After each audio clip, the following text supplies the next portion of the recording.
Welcome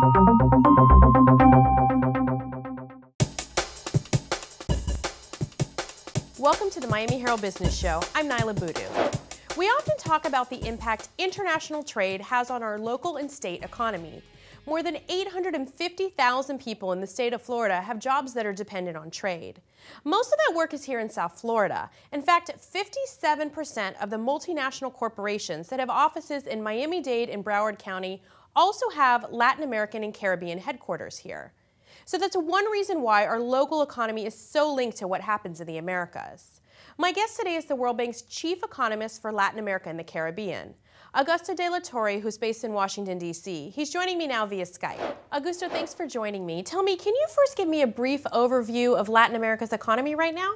Yes. Let me begin by saying that the consensus forecast for Latin America growth of economic activity during 2009 will be actually a contraction. So we're expecting Latin America to shrink by about 2.5% during this year.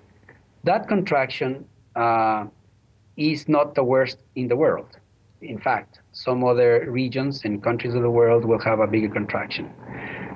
Also, it's important to recognize that Latin America's average is being pulled down by the situation in Mexico. Mexico, in fact, is the country in Latin America that will have the biggest recession. On current estimates, the recession for Mexico in 2009 will be of about 7% of decline. So if we take Mexico out of the sample, of Latin American sample, Latin America's contraction will be very mild.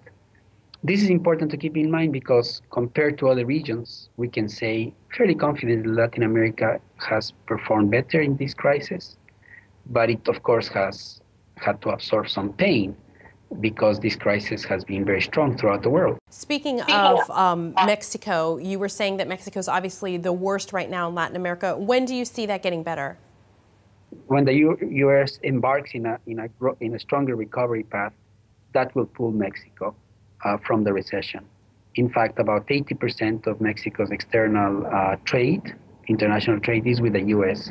So on current expectations, since we do see the U.S. recovering perhaps even more strongly than we had initially anticipated, we also expect Mexico to start rebounding very soon at fairly strong rates. So for the short run, we will probably be surprised on the upside.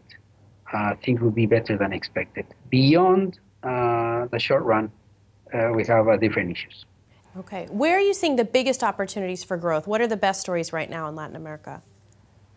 Clearly, the favorite from the point of view of foreign investors seems to be Brazil. Brazil is among the emerging economies that is rebounding ahead of the rest of the world, together with China, India, Korea, Thailand, etc.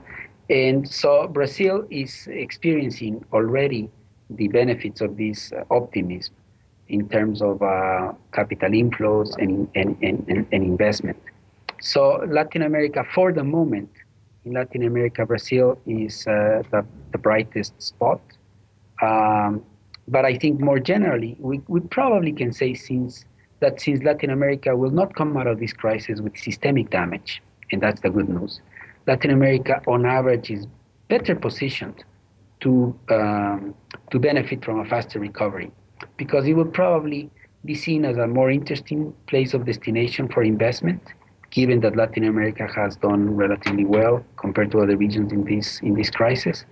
And also because one lesson from this crisis, Latin American macroeconomic frameworks withstood well the storm. So looking forward, I think investors will see that Latin America is a less vulnerable region than they thought initially. It is poised, therefore, to recover fast. It will have to put a strong productivity agenda to seize this opportunity, but the opportunity, I think, will be there. Great. Well, thank you so much. Thank you for those valuable insights. Thank you. De la Torre will be among many regional leaders in Miami this week for the Americas Conference. Others attending include former President Bill Clinton, Bahamian Prime Minister Hubert Ingram, and the President of Costa Rica, Oscar Arias. The Americas Conference, which is organized by the Miami Herald, the World Bank, and Florida International University, begins on Tuesday and ends Wednesday. Thanks for watching. For the Miami Herald Business Show, I'm Niala Boodhoo.